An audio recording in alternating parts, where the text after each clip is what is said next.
Una vez que hemos estudiado y entendido el concepto de ecosistema y sus componentes, recordamos biocenosis, que son los factores bióticos, los seres vivos, y biotopos, los factores ambientales, vamos a ver cómo se relacionan entre sí. Para ello vamos a estudiar las adaptaciones de los seres vivos en el medio. Y para entenderla vamos a empezar definiendo el concepto de población. Una población es un conjunto de individuos de una misma especie. Por tanto, tenemos que definir el concepto de especie, que lo tenéis aquí abajo. Una especie son un conjunto de individuos similares, parecidos, que tienen capacidad reproductiva entre sí y cuya descendencia es siempre fértil. Por ejemplo, si dos individuos tienen descendencia entre sí, pero la descendencia siempre es estéril, como ocurre con las yeguas y los burros que dan la mula, esos individuos, la yegua y el mulo, decimos que son de diferentes especies. Pues bien, sabido esto, que los individuos de una población tienen los mismos caracteres, la adaptación consistirá en cambios en la forma o en el comportamiento de los individuos como consecuencia de una adecuación a las condiciones ambientales que van cambiando. Es decir, conforme las condiciones ambientales cambian, los seres vivos se adaptan y para adaptarse llevan a cabo cambios. Cambios que pueden ser en la forma de su cuerpo, de su estructura o en su comportamiento. ¿Lo vemos? Bien, fijaros, la adaptación requerirá que dentro de una población se formen subpoblaciones. Fijaros aquí, tenemos una población original que se divide en poblaciones diferentes, subpoblaciones de una población. En este caso porque se ha producido una barrera física, como podéis ver aquí en el B, y en este caso en el A, sin que se haya producido una barrera física, sino por algún motivo los individuos de aquí dentro se actúan diferente que los individuos de fuera.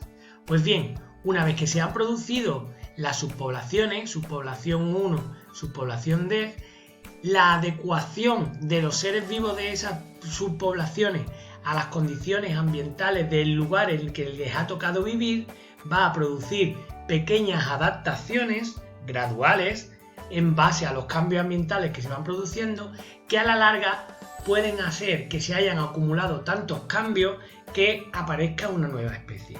Por eso, a lo largo del tiempo aquí ha aparecido una nueva especie, o aquí, mientras que hay una parte de los individuos que se han mantenido como la especie original.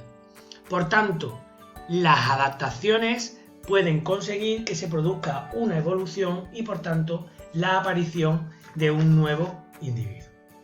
¿Entendemos? Fijaros, existen tres tipos de adaptaciones o cambios. Tenemos adaptaciones anatómicas, que son cambios en las estructuras del organismo o en la forma del cuerpo.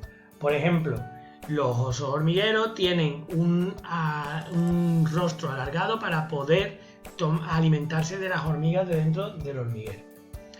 Después tenemos adaptaciones fisiológicas que tienen que ver con el metabolismo y las funciones internas de los individuos. Y este es el caso, por ejemplo, de los dromedarios, que tienen en la jiba un almacén de grasa cuyo metabolismo permite obtener agua de esa grasa. Esta joroba, que le llamamos generalmente, no está llena de agua, está llena de grasa. Y en la estructura de esa grasa hay agua, moléculas de agua que los dromedarios pueden extraer y servirse de ella cuando les hace falta. Por último tenemos las adaptaciones etológicas, que son cambios en el comportamiento. ¿De acuerdo? El apartado 3 del libro nos lo vamos a saltar. ¿De acuerdo? Vamos a irnos directamente al apartado 4, cómo las especies utilizan los recursos. Fijaros, cada organismo que vive en un lugar determinado está adaptado o más o menos adaptado a las condiciones ambientales que reinan en ese lugar. Cuanto más tiempo esté evolucionando el ser vivo en el lugar en el que se desarrolla, mayor será la optimización en el aprovechamiento de los recursos.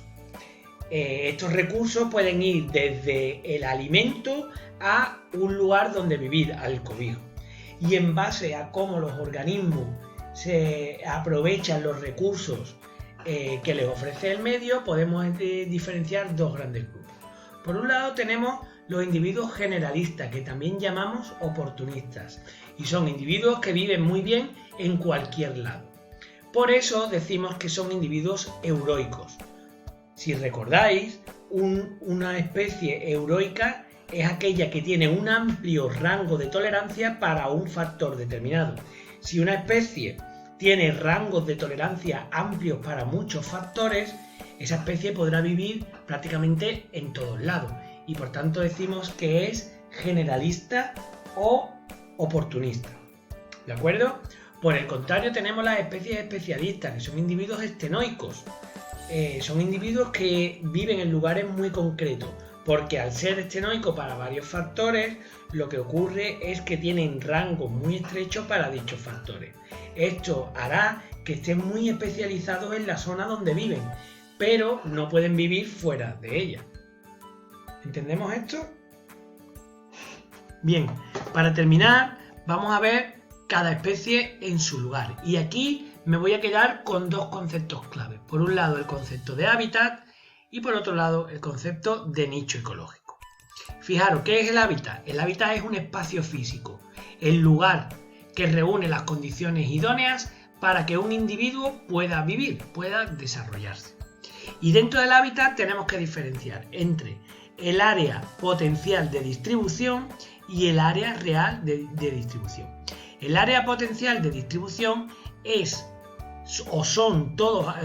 todo aquel lugar que reúne las condiciones adecuadas para que un ser vivo pueda desarrollarse. El área real es el lugar donde vive realmente. Y aquí tenéis un ejemplo. Fijaros, prácticamente toda la península ibérica, España y Portugal, es un área potencial de distribución del lince ibérico, porque tiene las condiciones ambientales necesarias para vivir. Ese sería el área potencial de distribución. Sin embargo, el área real de distribución son las zonas que veis en rojo, destacando el norte de Jaén y Doñana, aquí en el sur de Huelva. ¿Entendemos? Por otro lado, tenemos el nicho ecológico. El nicho ecológico es la función que tiene un organismo dentro de un ecosistema. El papel del individuo. ¿De acuerdo? Y es algo muy importante. Destaca que existe exclusividad en cuanto al nicho ecológico. ¿Esto qué quiere decir? Pues que dos especies nunca van a poder tener el mismo nicho ecológico. Si dos especies ocupan el mismo nicho ecológico dentro de un mismo ecosistema, esas especies entran en competencia y una terminará desplazando a la otra, de tal forma que será la mejor adaptada la que se quede con ese nicho ecológico. Sin embargo, dos especies distintas pueden tener el mismo nicho ecológico pero en ecosistemas distintos, ¿de acuerdo? Y eso lo llamaremos especies vicarias, de tal forma que si en un ecosistema existen dos depredadores, ¿de acuerdo? Uno de ellos será más potente que el otro y terminará por desplazarlo. Sin embargo, en dos ecosistemas distintos, dos organismos distintos ocupan el nicho de depredador. Fijaros, aquí tenéis el nicho de un cangrejo. El nicho del cangrejo pues come, pone huevo, vive aquí, ayuda a esto, es comido por este, ¿de acuerdo? Y además tiene hábitos nocturnos, de eso pone aquí la broma de salgo por la noche. Ese sería el nicho ecológico, el papel de un organismo dentro de un ecosistema. Por último, para diferenciar el hábitat del nicho ecológico, tenemos que decir que en el hábitat, que es un espacio físico, pueden convivir diferentes organismos, mientras que el nicho ecológico, que es algo etéreo, que no es algo físico, sino que es simplemente la función del organismo dentro del ecosistema, es exclusiva. Dos especies no pueden tener el mismo nicho ecológico dentro del mismo ecosistema.